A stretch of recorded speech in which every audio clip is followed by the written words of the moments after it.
안녕하세요. 손가락 복음 선교의 지휘자 강사입니다. 오신 것을 진심으로 환영하며 해피 바이블을 열어가도록 하겠습니다.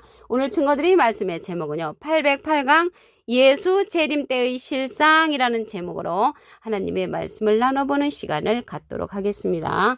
요한복음 16장 7절을 보시게 되면 내가 너에게 실상을 말하노니 내가 떠나가는 것이 너에게 유익이라. 내가 떠나가지 아니하면 보혜사가 너에게로 오시지 아니할 것이요 가면 내가 그를 너에게로 보내리니 라고 말씀에 기록되어 있습니다. 예수님의 재림 때의 실상인데요. 예수님은 말씀하시기를 요한복음 13장 34절에 보시게 되면 예수께서 이 모든 것을 무리에게 비유로 말씀하시고 비유가 아니면 아무것도 말씀하지 아니하셨다고 했습니다.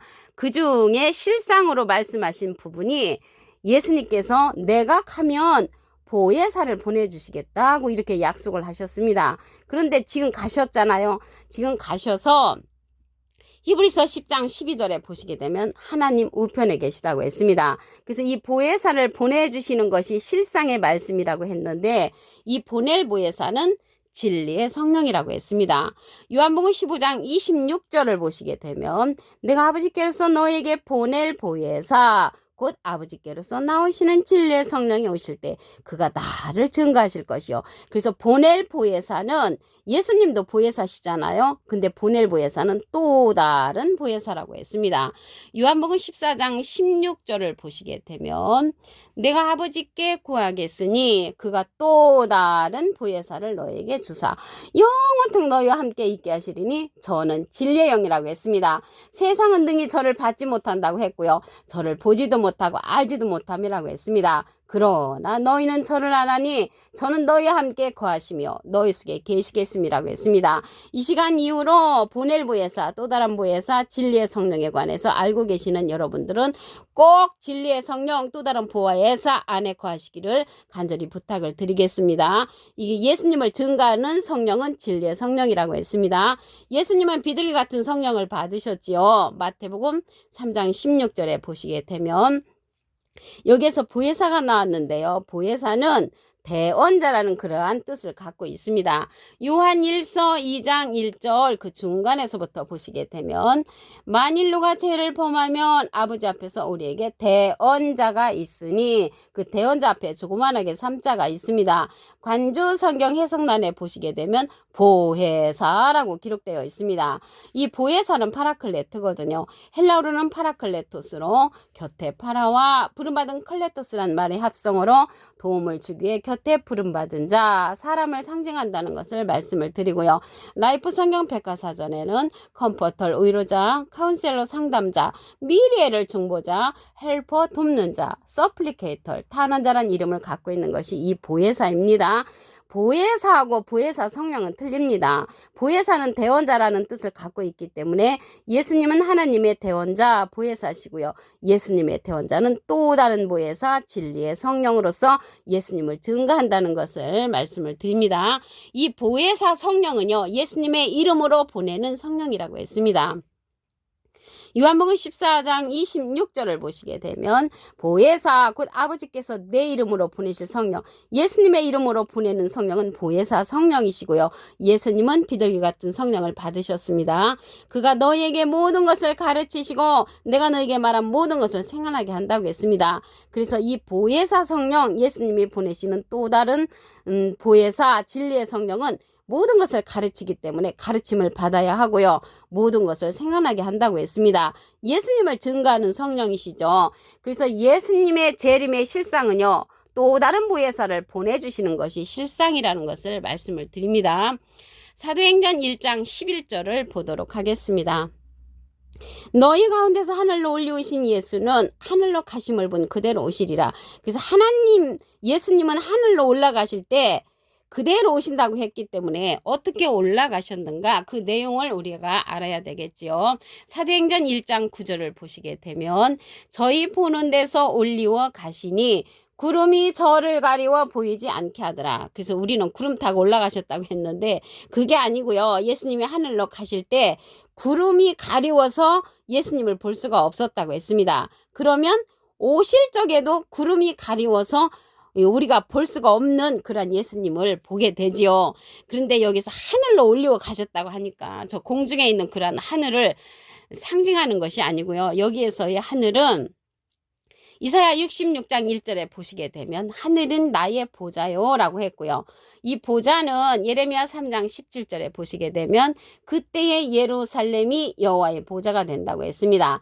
예루살렘은 이제 여호와의 보좌가 되는데 다시 택하는 예루살렘을 상징을 합니다. 다시 택한다고 하셨거든요. 스가랴 1장 12절과 2장 12절에 보시게 되면 다시 택하는 예루살렘이라고 했고 이 다시 택하는 예루살렘은 스가랴 8장 3절에 보시게 되면 나 여호와가 말하노라 내가 시온에 돌아왔은즉 예루살렘 가운데 거하리니 예루살렘은 진리의 성읍이라고 했습니다. 그래서 하늘로 올라가신 예수님은 물론 공중으로 하늘로 올라가신 그 예수님도 볼 수가 없었던 그런 예수님도 하늘로 가심도 맞는데 여기에서 하늘에서 오신 예수님은 진리의 말씀을 타고 이 세상에 오셨잖아요. 진리로서 하나님께서 보내신 것처럼 하늘에 계신 이 하늘로 가신 예수님은 진리의 말씀 가운데 올라가셨다는 것을 말씀을 통하여 말씀을 드립니다. 마태복음 24장 30절을 보도록 하겠습니다. 그때의 인자의 징조가 하늘에서 보이겠고 그때의 땅의 모든 족속들이 통곡하며 그들이 인자가 구름을 타고 능력과 큰 영광으로 오는 것을 보리라. 인자가 구름을 타고 능력과 큰 영광으로 볼 수 있는 자들은 영안이 열린 자들이 볼 수가 있는 것입니다. 그래서 여기에서 구름을 타고 능력과 큰 영광으로 오는 것을 보는데 여기에서 구름은 어떤 구름인가 말씀을 통하여 알아보도록 하겠습니다. 유다서 1장 12절을 보시게 되면 저희는 기탄 없이 너희와 함께 먹으니 너희 애찬에 암초요 자기 몸만 기르는 목자여 바람에 풀려가는 물 없는 구름이요 물 없는 구름이 자기 몸만 기르는 목자란 말이죠. 그렇다면 참 목자는 물 있는 구름이 되겠죠. 여기에서 물이라는 것은 요한복음 4장 14절에 보시게 되면 내가 주는 물을 먹는 자는 영원히 목마르지 아니하리니 나의 주는 물은 그 속에서 영생하도록 솟아나는 샘물이 되리라라고 했습니다. 그래서 영생하도록 솟아나는 샘물을 줄 수 있는 그러한 구름은 물 있는 구름으로서 참목자가 되는 것이고요. 영생하도록 솟아나는 샘물을 줄 수 없는 그러한 목자는 물 없는 구름으로서 자기 몸만 기르는 목자가 된다는 것을 말씀을 드립니다. 구름을 타고 오시는 그러한 예수님은 참 목자를 타고 오신다는 그러한 내용이 되겠습니다. 그리고 예수님이 재림하실 때 우리는 외아들 했는데 외아들로 오시는 것이 아닙니다. 맏아들로 오신다고 했습니다. 히브리서 1장 6절을 보시게 되면 맏아들을 이끌어 세상에 다시 들어오게 하실 때 하나님의 모든 천사가 그에게 경배할지이다. 그래서 예수님은 맏아들로 이 세상에 오시고요. 하나님의 아들들이 많이 있잖아요. 성경 말씀에 보시게 되면 하나님의 아들들은 많이 있습니다. 그 중에 예수님이 맏아들로 오신다는 것을 알 수가 있고요. 태어나실 때도 맏아들로 태어나셨습니다. 누가복음 2장 7절을 보시게 되면 맏아들을 낳아 강보로 싸서 그 위에 뉘었으니 이는 사관에 있을 곳이 없음이로라. 그래서 맏아들을 낳아 강보에 싸서 그 위에 뉘으신 분 예수님 맞잖아요. 그래서 태어나실 때도 맏아들로 태어나셨고 다시 오실 적에도 맏아들로 오신다는 것을 말씀을 드립니다. 실상의 말씀을 다시 한번 보도록 하겠습니다.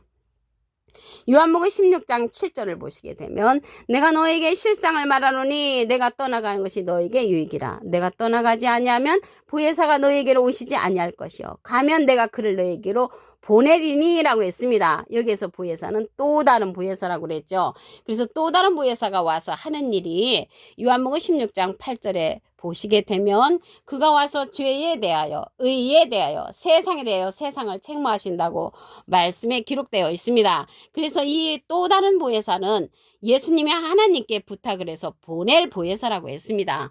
요한복음 15장 26절을 보시게 되면 내가 아버지께로서 너에게 보낼 보혜사 곧 아버지께로서 나오시는 진리의 성령이 오실 때 그가 나를 증거하실 것이요 예수님을 증거하는 성령은 보낼 보혜사로서 진리의 성령입니다.